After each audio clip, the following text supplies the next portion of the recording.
When the average Hydro Ottawa customer receives their hydro bill, most go straight to the bottom line. How much is my bill? Is it higher or lower than last month? If it's lower, customers are happy. This means the kids are listening to orders to turn off lights, spouses aren't cranking the heaters and air conditioners, and laundry is being washed during off-peak hours. If it's higher, naturally people are concerned. Why is my bill so expensive? Who is responsible for this increase? If a family member has inflated electricity consumption since the last household bill, then they'll surely hear about it and at least be reminded to turn off lights and so forth. But if a household's consumption remains the same, and the reason for the increase is due to rising electricity costs, well, an explanation is in order. When electricity rates are rising, some people point to the utility that sends them the bill. After all, where do all of our hard-earned electricity dollars go?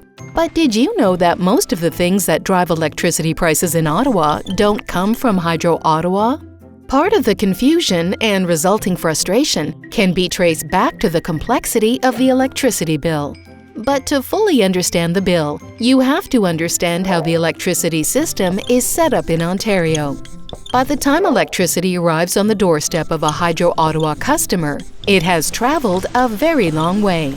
It's been produced by the generation companies, passed on to the province's electricity transmitter that carries it across long distances, and only then is it picked up by Hydro Ottawa, who delivers electricity to more than 320,000 customers in the city. So let's talk about what's going on in Ottawa's grid. The city is growing, especially in the suburbs. Our grid needs more room to accommodate the new subdivisions and condo towers under construction and to plan for future growth and development.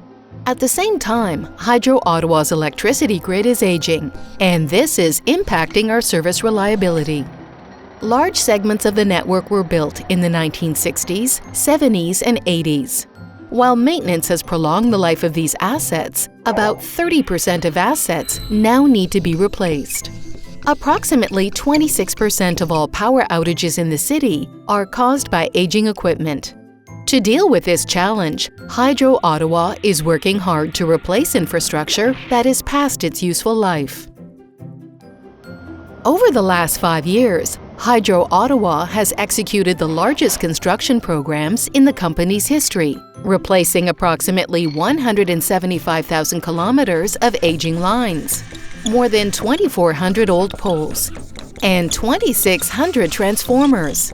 Since 2006, we've invested approximately $740 million to modernize our distribution equipment.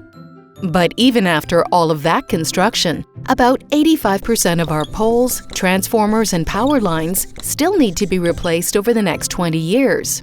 There's a price tag associated with those upgrades, somewhere in the range of $2.2 billion overall. Which brings us back to the bill. A Hydro Ottawa bill includes a lot more than the utilities distribution charges. It also covers the cost of generating, transmitting, and maintaining Ontario's grid. You might be surprised to know that Hydro Ottawa does not earn a profit for collecting these amounts on behalf of provincial electricity suppliers.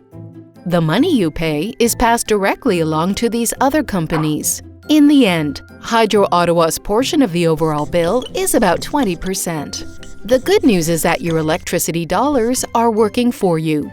Hydro Ottawa uses that 20% to pay for all of the things it has to do to get electricity safely and reliably to our customers.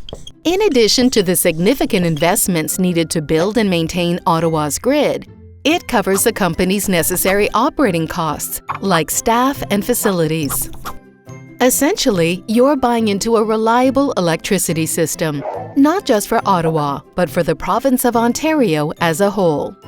While no one likes rising costs, we're paying for reliability to support our future grid. It's the power to energize more commercial and residential development projects, a growing population, and ultimately, the connected lifestyle we all enjoy.